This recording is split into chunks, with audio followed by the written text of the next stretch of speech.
Harper Audio presents Same Beach Next Year by Dorothea Benton Frank, performed by Bernadette Dunne.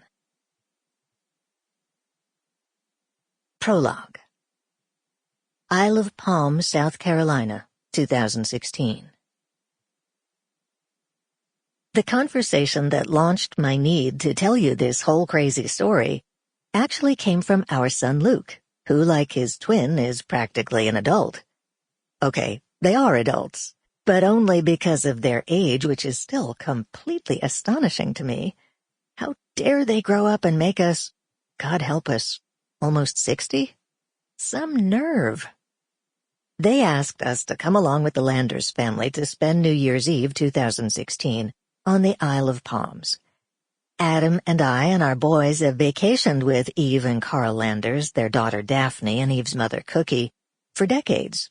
We all love wild dunes and being together so much that we bought condos near each other and watched our children grow up to the music of the Atlantic Ocean's changing tides and the squawking of thousands of generations of seagulls. In the early days, we drank enough white wine and various trending cocktails to float a container ship. Mai Tais, stormy weathers, salty dogs, Moscow mules. And we cooked dinner together more times than I could count. We were better than best friends, which may have complicated things. Okay, it made things complicated in the extreme. But why wouldn't you love who you love loves? It's sort of like you are what you eat eats. Adam and I rarely, if ever, go to the beach in the winter.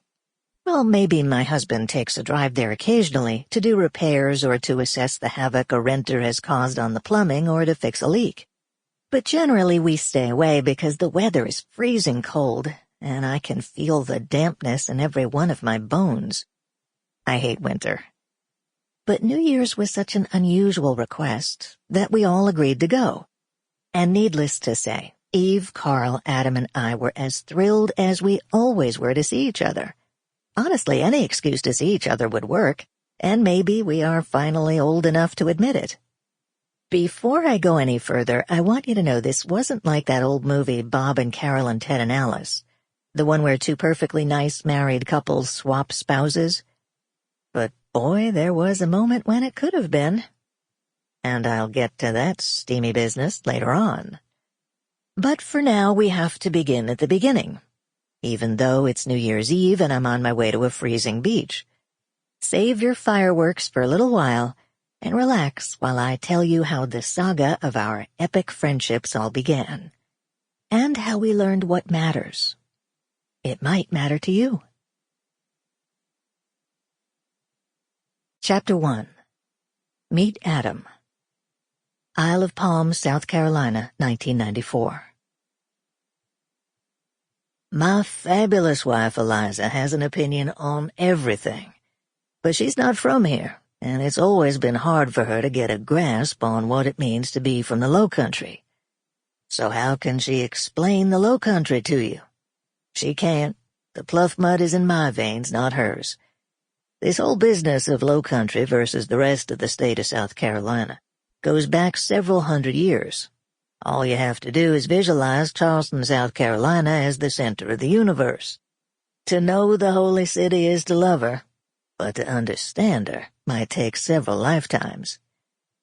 In the best of seasons, Charleston is a dowager queen, but still plenty sexy and sultry despite the centuries of her age.